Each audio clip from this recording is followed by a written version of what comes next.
Drama का फिर बहुत ज़बरदस्त और इंटरेस्टिंग हो चुका हुआ है। बेटी के हालात देखकर और उसके शोहर जामी की करतूतें देखकर तो जवाद साहब जो है वो पिघल चुके हैं और अपने फैसले को तब्दील करने के लिए ज़ेबा को मजबूर कर रहे हैं। लेकिन ज़ेबा कहती है कि मैं अपना घर ज़रूर बसाऊंगी और फिर जवाद साहब जो है अपनी बेटी के आगे हार जाते हैं कि वो चाहती है कि वो अपना घर बसाए। और यास्मीन के ऊपर भी बात आएगी कि तुम ही कहती हो कि अपना घर बसा लो किसी ना किसी तरीके से, और जामी में और क्या खामी है। दादी साहबा कहती हैं जामी सिर्फ कमाता ही नहीं है, लेकिन ज़ेबा को पता है कि जामी के अंदर क्या क्या खामी है। ड्रामा काफ़ी रियलिस्टिक है जब बेटियों को मजबूर कर दिया जाता है कि वो अपने घर बसाएं और फिर वो भी ज़माने के डर से इस देश से इंसानों के साथ रहने के लिए मजबूर हो जाती हैं और फैसले नहीं कर पाती। लेकिन यहाँ ज़ेबा का बाप जो है वो राइट पर है और चाहता है कि ज़ेबा वापस आ जाए। जब जामी आता है लेने के लिए तो ज़ेबा साथ जाने की जिद करती है और जामी की अच्छी खासी क्लास ली जाती है, लेकिन जामी जो है वो इस क्लास को नेगेटिव लेगा और ज़ेबा के साथ काफ़ी रूड बिहेव करने वाला है।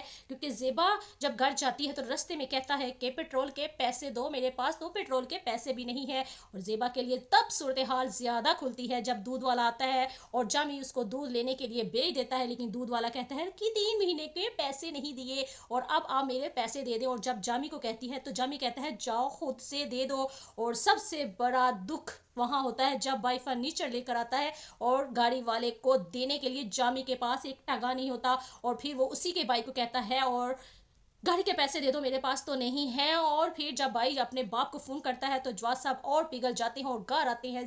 ज़ेबा का भाई घर जाकर काफी ज्यादा बोलता है कि ज़ेबा बाजी को हमने कहाँ फंसा दिया, जामी बाजी ज़ेबा के लायक नहीं, वो बहुत घटिया इंसान है। और जवाद साहब जब अपनी बेटी का हाल पूछने के लिए आते हैं आकर क्या देखते हैं कि ज़ेबा तो काम वाली बनी हुई है, उसका तो कोई हाल ही नहीं है। और ज़ेबा को साथ लेके जाने की जिद करते हैं और कहते हैं कि इन लोगों को खुदा हाफिज कह दो, यहाँ तुम नहीं रहोगी। लेकिन ज़ेबा वहीं रहने का फैसला कर लेती है। आपने हमें कमेंट्स में बताना है कि ज़ेबा को वहीं रहना चाहिए या अपने बाप के साथ घर वापस आ जाना चाहिए।